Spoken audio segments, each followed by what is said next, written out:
Daya Pawar, Kusumagraj, grace, Namdev Dhasal, दमा मिरासदार, आचार्य अत्रे, पु ल देशपांडे, अण्णाभाऊ साठे, माहित नाही तो आजच्या पिढीला. हे संपूर्ण महाराष्ट्राचं दुर्भाग्य आहे. आणि ही इंग्रजी एक भाषा आहे फक्त, ती बोलता येणं हे कौशल्य आहे. हे कौशल्य आम्ही आमच्या मुलांमध्ये विकसित केलं. काहींना ते आलं, काहींना नाही जमलं. ठीक आहे ना, कौशल्य आहे ते.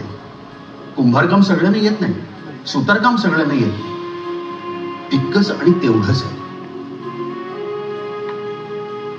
मुलांची समज वाढवणं हा मुद्दा आहे. लहान वयात त्यांना त्यांच्या मातृभाषेत शिकू द्या, समजूत वाढवू द्या, शिक्षणाची गोडी लागू द्या.